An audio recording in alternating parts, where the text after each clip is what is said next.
کہ مصیبت آ رہی ہے تو بس دو سوچ ہے، مقابلے کی طاقت ہے تو مصیبت کو دور کرو، مقابلے کی طاقت نہیں تو خود دور ہو جاؤ۔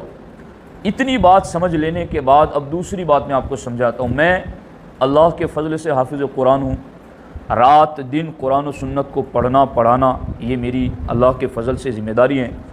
اتنا کچھ پڑھنے پڑھانے کے بعد میں جس نتیجے پر پہنچا ہوں وہ تمہیں 2 منٹ میں بتا رہا ہوں۔ پورے قرآن اور احادیث کے ذخیرے کو جہاں تک ممکن ہو سکا پڑھنے کے بعد میں اس نتیجے پر پہنچا کہ اس دنیا کے اندر موت سے بڑی کوئی مصیبت نہیں، اس دنیا میں موت سے بڑی کوئی تکلیف نہیں۔ آپ کو اور ہمیں تو پتہ نہیں ہے نا کہ سکرات میں مرنے والے کو ہو کیا رہا ہے، آپ کو اور ہمیں تو پتہ نہیں ہے کہ نزع کے لمحات میں بندے پر کتنی تکلیف آ رہی ہے، آپ کو اور ہمیں تو پتہ نہیں ہے کہ موت کے جھٹکوں میں درد کتنا ہوتا ہے، مگر ہمارے نبی علیہ الصلوۃ والسلام نے ہمیں بتایا ہے کہ موت کے وقت تکلیف کتنی زیادہ ہوتی ہیں۔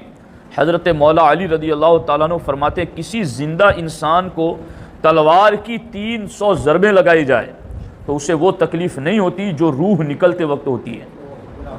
حضرت مولا علی فرماتے کسی زندہ انسان کو ہانڈی میں رکھ کر کے ابال دیا جائے تو اسے وہ تکلیف نہیں ہوتی جو روح نکلتے وقت ہوتی ہے۔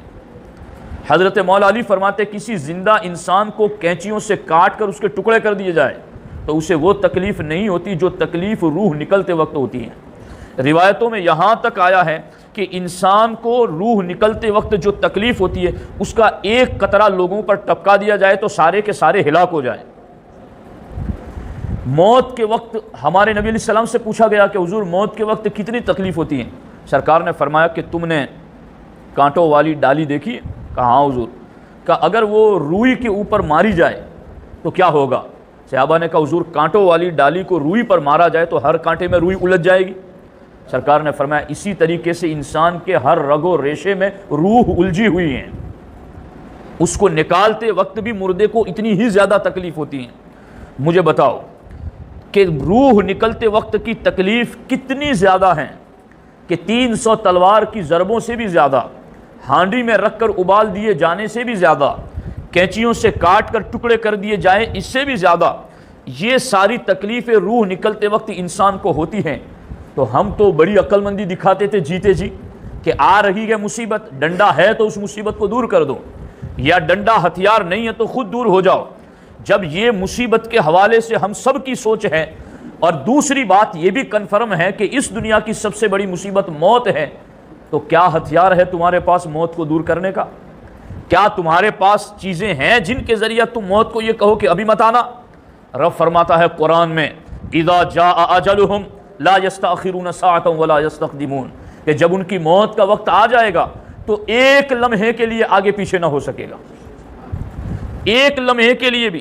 اب بتاؤ کون سا سامان ہے کہ اس مصیبت کو تم دور کر دو؟ اور اچھا سامان یہ نہیں ہے تو پھر خود دور ہو جاؤ، بھاگ کے چلے جاؤ۔ تو کیا بھاگ کے موت سے بچ سکو گے؟ اللہ فرماتا اینما تکونوا یدرککم الموت، تم جہاں کہیں رہو گے موت تم تک پہنچ جائے گی۔ ولو کنتم فی بروج مشیدہ، اگرچہ تم مضبوط قلعوں میں بند کیوں نہیں ہو جاتے۔ جب موت سب سے بڑی مصیبت ہے، اس کو ٹالے ٹل بھی نہ سکے گی اور بھاگے بچ بھی نہ سکو گے، تو اب کیا کرنا چاہیے؟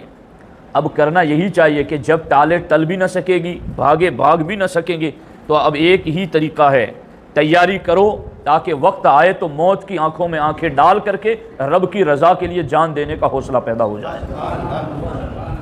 یہی طریقہ ہے، اس کے علاوہ اور کوئی طریقہ نہیں ہے۔